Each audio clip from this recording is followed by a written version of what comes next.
हाँ जी बेटा, कक्षा 5वीं है, हिंदी विषय।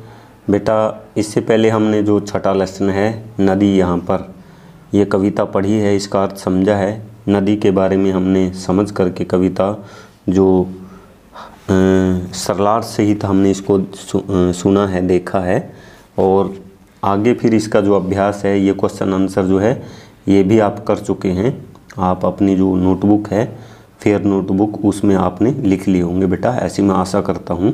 ये देखिए क्वेश्चन नंबर 5 तक। इसमें क्या था, कविता की पंक्तियों को पढ़कर उचित उत्तर, सही जो वाक्य है उस पर निशान लगाना है। ये देखिए, बहुत तेज़ थी पर्वत पर लेकिन नीचे जब आई, धीमी धीमी चाल हुई जैसे थक कर सुस्त आई। तो इसका सही वाक्य क्या है?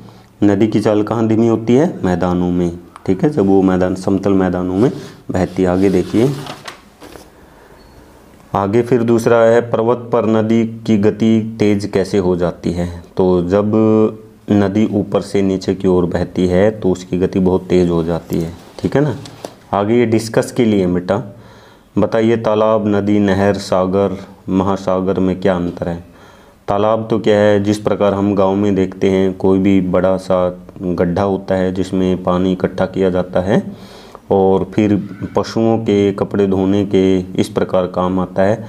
नदी या नहर जो है वो पर्वतों से निकल करके जब जो पहाड़ियों पर पड़ी जो बर्फ़ है वो पिघलती है, तब नदी नहर जो है वो पहाड़ों से निकल करके बनती है, पहाड़ों से पानी बह करके आता है। सागर होता है जहाँ पर नदियाँ इकट्ठी होकर के अपना पानी जो है सारा एक जगह इकट्ठा होता है, सागर में आकर के नदियाँ मिलती हैं, तब सागर बनता है।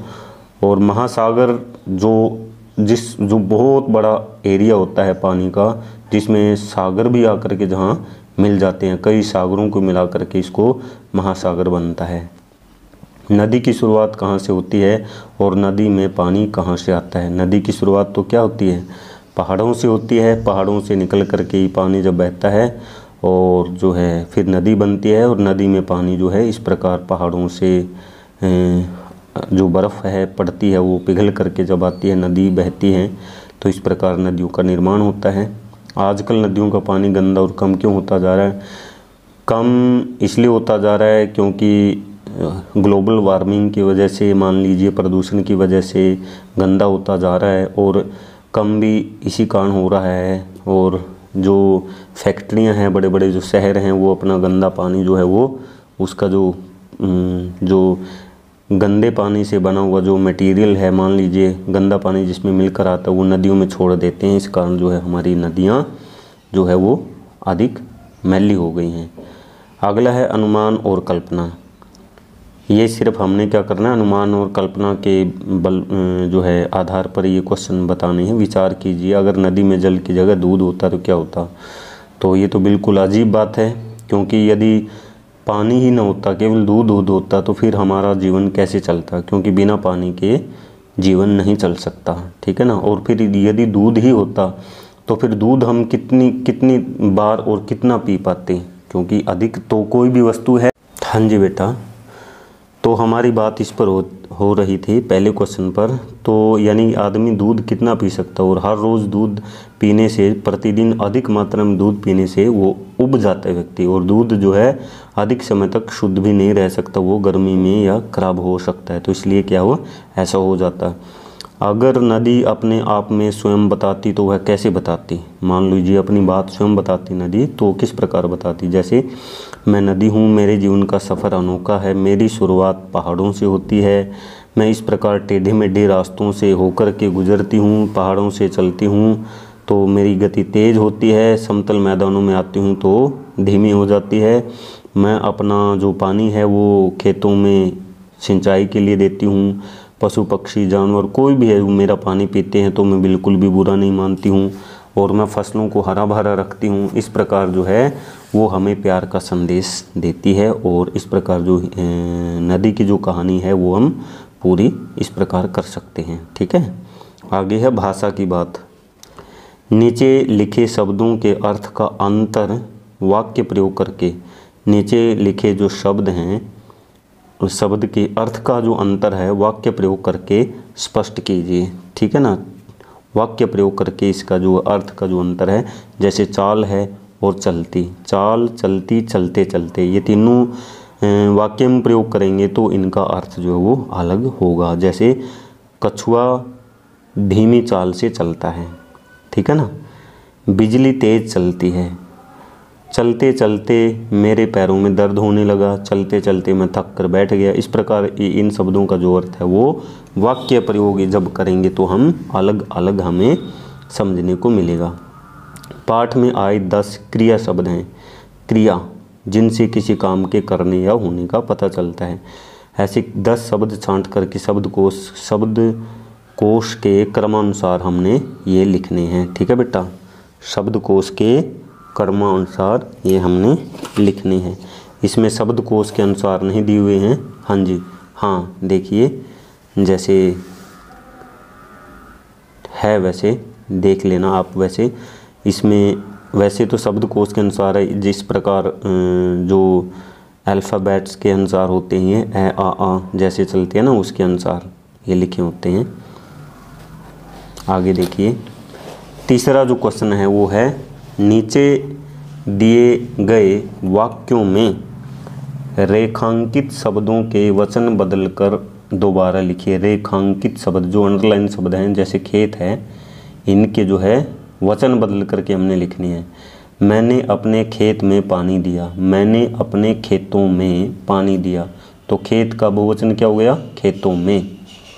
बच्चे मैदान में खेल रहे हैं, बच्चा मैदान में खेल रहा है, क्योंकि ये बहुवचन था इसलिए हमने क्या कर दिया, एक वचन कर दिया।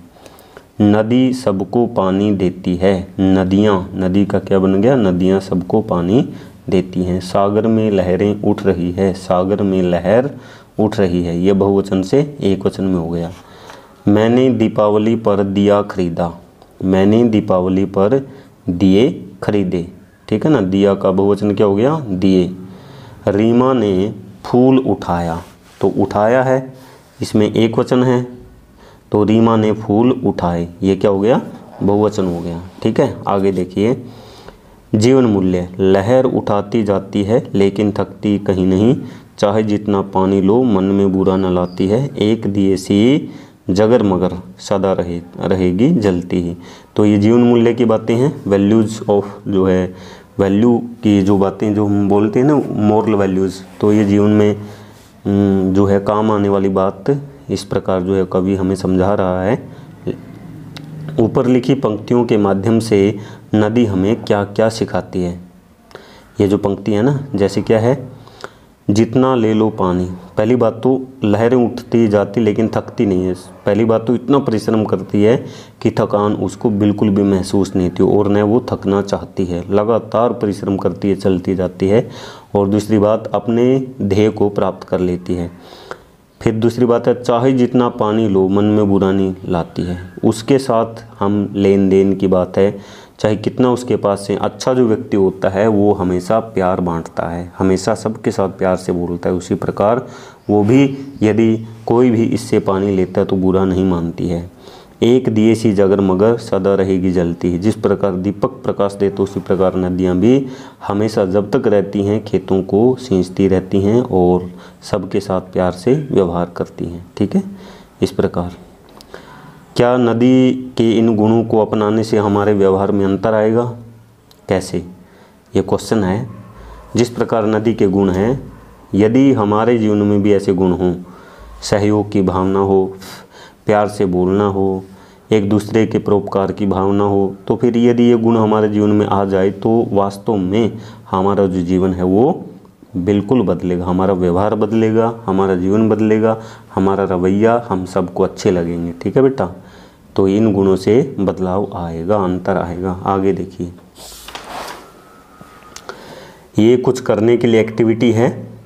भारत में अनेक नदियां बहती हैं, इनमें से किन्हीं 5 नदियों के नाम व उनके राज्यों के नाम नीचे दी गई तालिका में लिखने हैं। ये लिखे हुए हैं, आपको सिर्फ ये समझने हैं और थोड़ा सा ध्यान रखना है कि कौन सी नदी किस राज्य में है, ठीक है बेटा।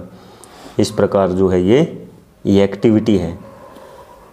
ये सारी दुनिया की सबसे लंबी नदी कौन सी है, ये नदी कहाँ पर बहती है, पता कीजिए।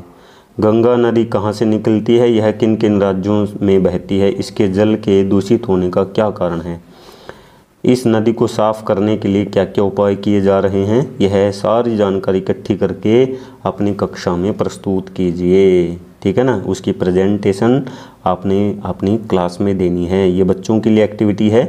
ये इनसे अलग भी आप नदी और राज्यों के नाम जो है वो सर्च करके देख सकते हैं, उसमें मैप में भी देख सकते हैं जो मैप होता है हमारा, और ये नीचे के जो क्वेश्चन है वो आपने समझ करके बेटा वो याद रखनी है, सुनेंगे ये कक्षा में। ठीक है बेटा, तो इस प्रकार लेसन जो हमारा छठा है नदी, यहाँ पर उसका जो अभ्यास है वो कंप्लीट होता है। आप सभी इसको अच्छी तरह से साफ साफ लिख लेंगे।